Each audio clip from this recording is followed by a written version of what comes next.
Forget everything your history teacher ever told you about the Middle Ages. Forget the tales of chivalrous knights, pious monks, and demure ladies. We've been sold a sanitized black and white version of a past that was, in reality, a chaotic, colorful, and often terrifying spectacle of human survival. Imagine a world where your life expectancy is a mere 35 years, where a simple toothache can lead to a gruesome death, and where the only entertainment is watching your neighbors succumb to the plague. Now ask yourself, what would you do to escape that grim reality? We peel back the curtain on one of history's most deliberately obscured secrets. We're about to embark on a journey into the shadow pharmacy of the Middle Ages, a world where peasants, priests, and princes alike were not just dabbling in mind-altering substances.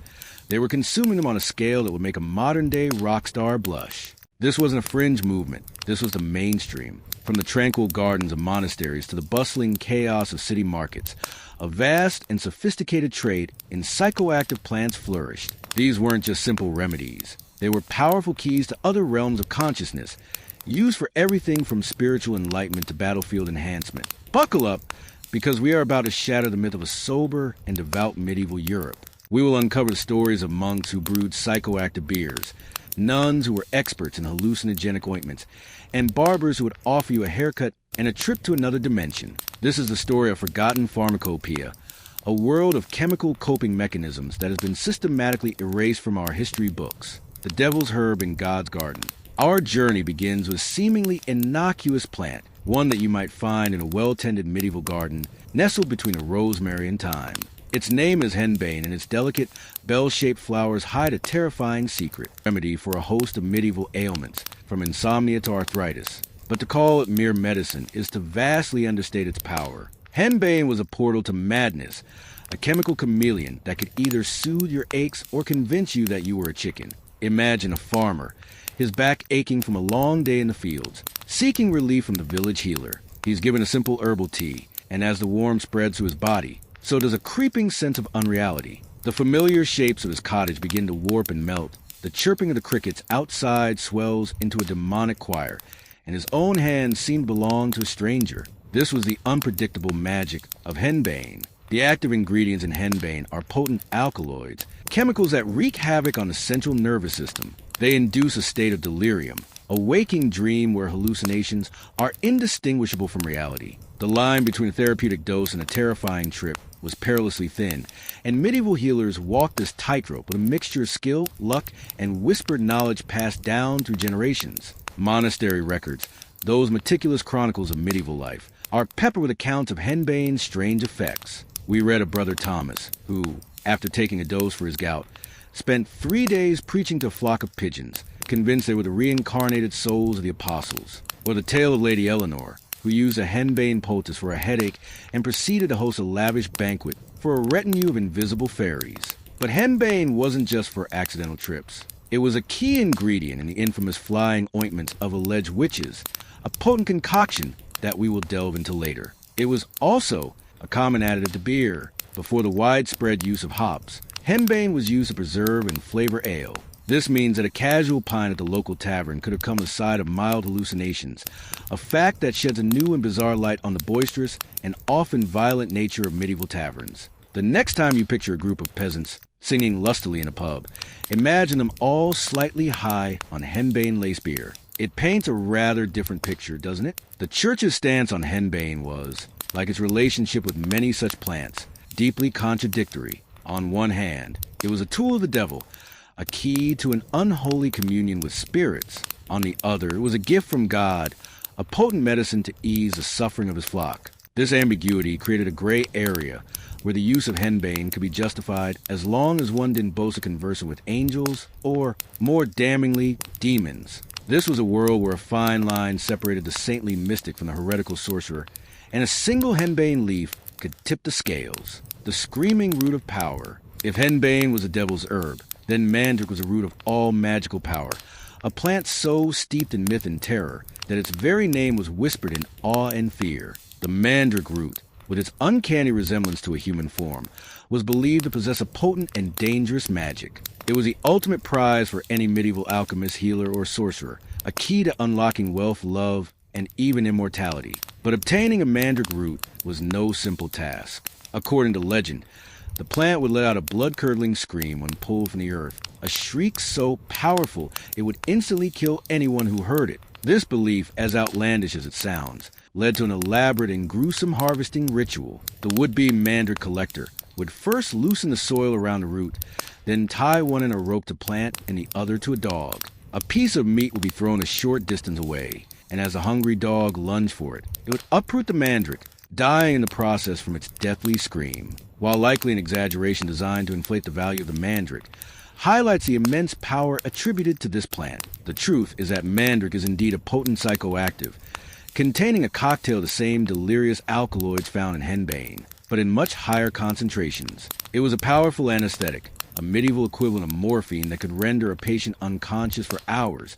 allowing for brutal surgical procedures like amputations and tumor removals to be performed without the patient dying of shock. Imagine a wounded knight, his legs shattered in battle, facing the surgeon's saw. His only hope for survival is a cup of mandrake-infused wine, a potion that will plunge him into a deep, dreamless sleep, sparing the agony of the procedure. He wakes up hours later, groggy and disoriented, to find his leg gone but his life saved. In a world without modern medicine, mandrake was nothing short of a miracle, but its uses extended far beyond the operating table. Mandrake was a powerful aphrodisiac, a key ingredient in love potions that were the stuff of legend. It was also believed to bring great fortune to its owner, and wealthy merchants would pay exorbitant sums for a single, perfectly formed root. The trade in mandrake was a lucrative and dangerous business, with counterfeit roots carved from other plants being a common scam. The church, of course, viewed mandrake with deep suspicion. Its human-like form and its association with magic and sorcery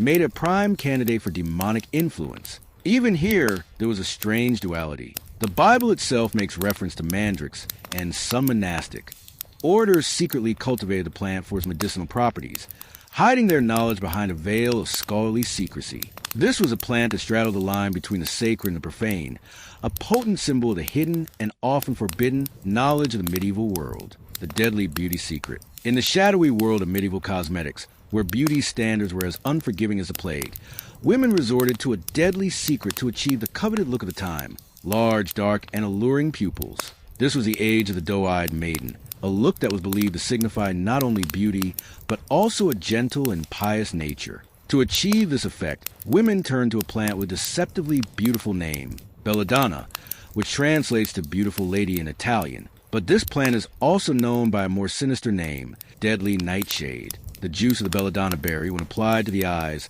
causes the pupils to dilate, creating a wide-eyed, almost ethereal appearance. This was the ultimate beauty hack of the medieval noblewoman, a way to stand out in a crowded court and capture the attention of a potential suitor. But this beauty came at a terrible price. Belladonna is a highly toxic plant, and even a small amount can cause a range of terrifying symptoms, including blurred vision, confusion, hallucinations, and, in larger doses, paralysis and death. Imagine a young lady at a royal banquet, her eyes shimmering with the dark allure of belladonna. She can barely see the food on her plate. The faces of her companions are a blur, and the flickering candlelight seems to dance with a life of its own.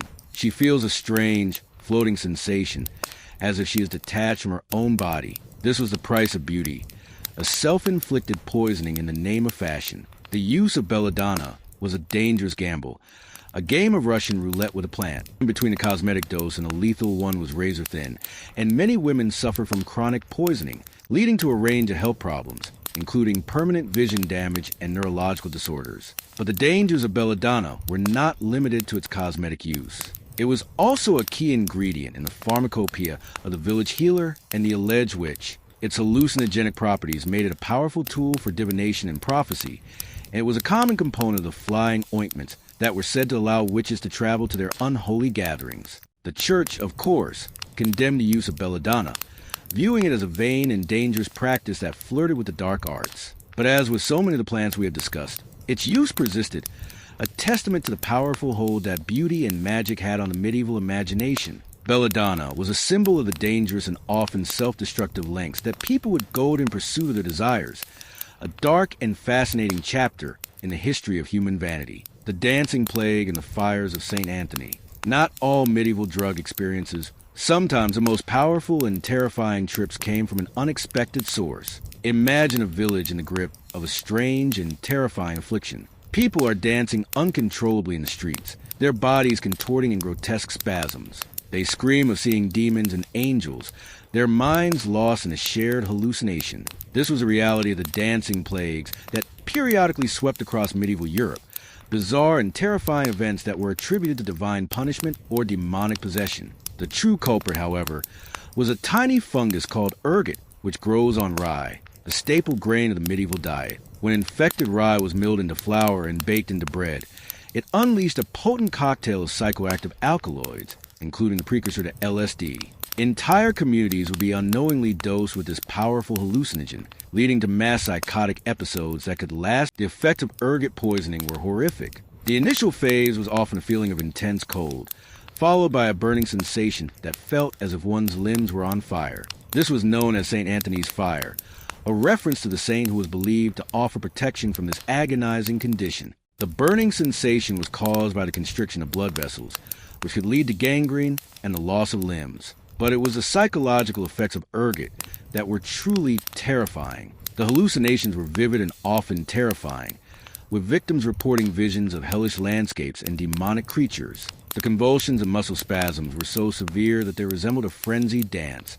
Dancing plague. These were not joyful celebrations. They were agonizing and often fatal ordeals. Struggling to explain these bizarre events, turned to supernatural explanations. The dancing plagues were seen as a sign of God's wrath, a punishment for the sins of the people. Exorcisms were performed, prayers were offered, but the strange and terrifying dance continued. It wasn't until centuries later that the connection between ergot and the dancing plagues was fully understood. The medieval world, with its limited scientific knowledge, was at the mercy of this invisible enemy, a microscopic fungus that could turn a simple loaf of bread into a catalyst for mass hysteria and death. The story of ergot is a chilling reminder of the fragility of the medieval world, a world where the line between nourishment and poison, between sanity and madness, could be crossed with a single, unsuspecting bite. It is a testament to the power of nature to disrupt and destroy, and a fascinating, if terrifying, chapter in the hidden history of psychoactive substances. The Islamic Golden Age,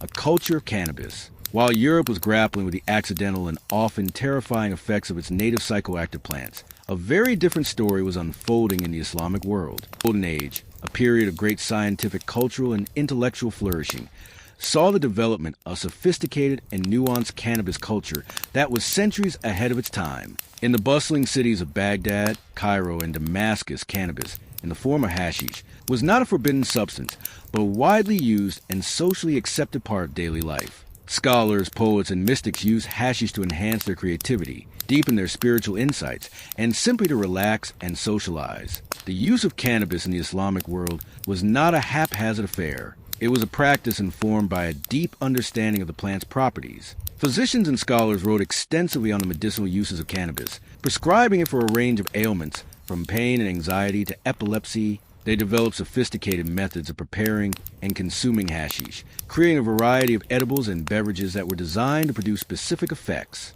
One of the most popular forms of cannabis consumption was in the form of majoun, a sweet, sticky confection made from hashish, honey, nuts, and spices. Majoun was a social lubricant, a way to unwind after a long day, and a catalyst for lively conversation and philosophical debate. The coffee houses of the Islamic world were not just places to drink coffee. They were also centers of cannabis culture, where people would gather to share stories and enjoy the gentle, euphoric effects of a well-made majoun. But the use of cannabis in the Islamic world was not purely recreational. For the Sufis, the mystical branch of Islam, hashish was a sacred plant, a tool for achieving a state of fana, or annihilation of the self, and a direct experience of the divine. The great Sufi poets, such as Rumi and Hafez, wrote eloquently of the spiritual insights they gained through the use of hashish, describing it as a key that unlocked the doors of perception and revealed the hidden unity of all things. This is not to say that cannabis use was without its critics. Some conservative religious scholars condemned the use of hashish, viewing it as a corrupting influence that led to idleness and moral decay. But for the most part, cannabis was seen as a gift from God, when used with wisdom and moderation, could bring both pleasure and enlightenment. The contrast with Europe is stark. While the Christian church was demonizing psychoactive plants and persecuting those who used them, the Islamic world was embracing them and integrating them into the fabric of its culture. The story of cannabis in the Islamic Golden Age is a powerful reminder that our modern-day war on drugs is not a universal or timeless phenomenon. It is a relatively recent invention, and one that stands in sharp contrast to the more enlightened and tolerant approach of our medieval ancestors. The sweet sting of defeat. In the remote and rugged mountains of the Black Sea region, a strange and potent substance has been harvested for centuries. This is not your average breakfast condiment. Mad honey is a psychoactive substance, a natural hallucinogen that is produced by bees that feed on the nectar of a specific type of rhododendron. The result is a honey that is not only sweet, but also capable of inducing a state of intense and often terrifying intoxication. The effects of mad honey have been known since antiquity. The ancient Greek historian Xenophon described how an army of Greek mercenaries was defeated after they feasted on a stash of mad honey they found in a Turkish village. The soldiers became disoriented, nauseous, and unable to fight, and were easily slaughtered by the local army. This was not an isolated incident. Mad honey was used as a weapon of war throughout the medieval period. Armies would deliberately leave pots of mad honey in the path of their enemies, knowing that the sweet treat would be too tempting to resist. The result was a drugged and incapacitated army, an easy target for a surprise attack. Mad honey was not just a weapon of war. It was also used as a recreational drug and a traditional medicine. In small doses, mad honey can produce a feeling of euphoria and lightheadedness, similar to being drunk. It was used to treat a range of ailments, from stomach problems to hypertension. The trade in mad honey was a lucrative business, with a single honeycomb commanding a high price in the markets of Constantinople and beyond. But it was also a dangerous business. The potency of mad honey can vary greatly, depending on the season and the specific type of rhododendron the bees have been feeding on. Too large a dose can lead to a range of terrifying symptoms, including hallucinations, seizures, and even death. The story of mad honey is a fascinating example of the complex and often dangerous relationship between humans and the natural world. It is a reminder that even the most seemingly innocent of substances can have a dark and powerful side, and that the line between medicine and poison is often a blurry one. The holy smoke, incense, and the altered states of piety. Step into a medieval cathedral, and you are immediately enveloped in a thick, sweet-smelling cloud of incense. This was the holy smoke, the scent of piety, a constant and ubiquitous presence in the religious life of the Middle Ages. But what if this holy smoke was more than just a pleasant aroma? What if it was a psychoactive substance, a tool for inducing altered states of consciousness in the name of God? The primary ingredients in medieval incense were frankincense and myrrh, two resins that have been used for religious and medicinal purposes for thousands of years. We now know that both of these substances contain psychoactive compounds that can have a profound effect on the brain. Frankincense releases a compound called insensely acetate, which has been shown to have antidepressant and anti-anxiety effects. Myrrh contains compounds that act on the opioid receptors in the brain, the same receptors that are targeted by drugs like morphine and heroin. In the enclosed and poorly ventilated space of a medieval church, the constant burning of incense would have created a low-level psychoactive atmosphere. The congregation, breathing in the holy smoke, would have experienced a subtle but significant shift in their state of consciousness. They would have felt a sense of calm and well-being, a feeling of being uplifted and spiritually connected. This was not a deliberate act of drugging the masses. The priests and monks who burned the incense had no idea of its psychoactive properties. They were simply following ancient traditions, using the same sacred substances that had been used for centuries to create a sense of reverence and awe. But the effect was the same. The holy smoke was a tool for creating a shared religious experience, for uniting the congregation in a state of collective ecstasy. The visions of angels and saints that were so common in the medieval period may not have been purely a product of religious fervor. They may have been enhanced or even induced by the psychoactive properties of the incense that filled the air. The story of holy smoke is a fascinating and controversial one. It challenges our modern-day assumptions about the nature of religious experience and the role of psychoactive substances. The line between the sacred and the profane, between the spiritual and the chemical, is not as clear-cut as we might like to think. And it raises a tantalizing question: how much of our own religious and spiritual heritage is rooted in the forgotten pharmacology of the past? The reign of alcohol, a liquid lifeline. In the grim and often unsanitary world of medieval Europe, there was one substance that was consumed by everyone, from the highest king to the lowliest peasant. But this was not a culture of binge drinking and debauchery. Alcohol, in the form of beer and wine, was a liquid lifeline, a necessary and essential part of daily life. The reason for this was simple. The water was not safe to drink. Medieval water sources were often contaminated with human and animal waste, and were a breeding ground for deadly diseases like cholera and dysentery. The fermentation process that creates alcohol kills these harmful bacteria, making beer and wine a much safer alternative to water. Everyone drank alcohol. A typical medieval peasant would consume several liters of beer a day, started with a pint for breakfast and continuing throughout the day. Even children drank a weaker form of beer, known as small beer, as it was considered safer than water. This constant consumption of alcohol had a profound effect on medieval society. It was a social lubricant, a way to ease the hardships of a difficult and often brutal life. The tavern was the center of community life, a place to share stories, make deals, and forget one's troubles for a while. But the reign of alcohol was not without its dark side. The constant state of mild intoxication that was the norm for many people undoubtedly contributed to the high levels of violence and aggression that were a feature of medieval society. The line between social drinking and debilitating alcoholism was a fine one. The church, as always, had a complicated relationship with alcohol. Wine was a sacred substance, the blood of Christ, and was an essential part of the Massachusetts monasteries were major producers of beer and wine, and their products were highly prized for their quality. Drunkenness was a sin, and the church regularly preached against the dangers of excessive drinking. The story of alcohol in the Middle Ages is a complex and fascinating one. It is a reminder that our modern-day relationship with alcohol is a product of a long and complicated history, and that the line between a necessary part of life and a dangerous indulgence has always been a blurry one. The milk of paradise and the seeds of empire. Of all the psychoactive substances that were used in the medieval world, none had a more profound and far-reaching impact than opium. Derived from the opium poppy, this potent and addictive substance was both a miracle drug and a dangerous temptation, a source of immense wealth and a catalyst for conflict and conquest. The medicinal properties of opium have been known for thousands of years. It is a powerful painkiller, a sedative, and a cough suppressant, and was used to treat a wide range of ailments in the medieval period. From the battlefields of the Crusades to the birthing chambers of royal palaces, opium was a go-to remedy for pain and suffering. But opium was more than just a medicine. It was also a source of intense pleasure, a gateway to a world of dreams and visions. The great romantic poets, such as Coleridge and De Quincey, wrote eloquently of the milk of paradise, the blissful and transcendent state that could be achieved through the use of opium.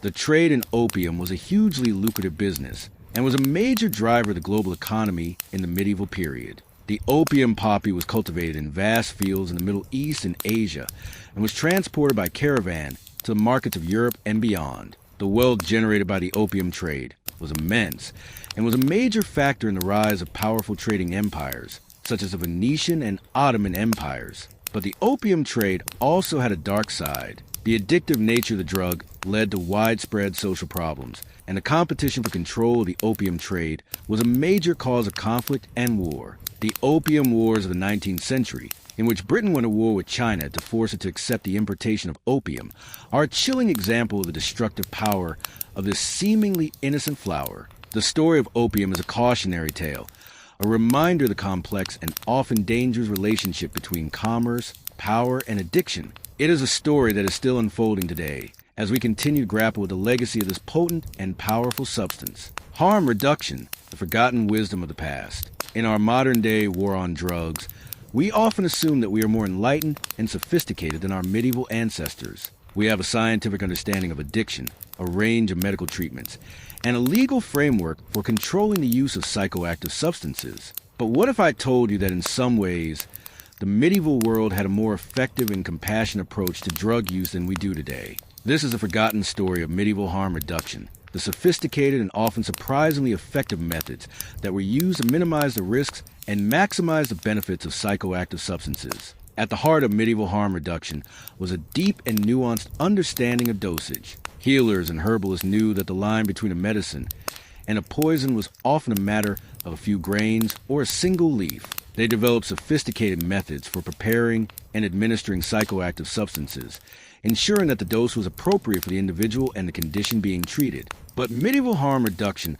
was not just about dosage. It was also about set and setting, the idea that the context in which a drug is taken can have a profound effect on the experience. Psychoactive substances were often consumed in a ritualistic or ceremonial context, with a trusted guide or healer present to provide support and guidance. This created a safe and supportive environment, minimizing the risk of a bad trip and maximizing the potential for a positive and transformative experience.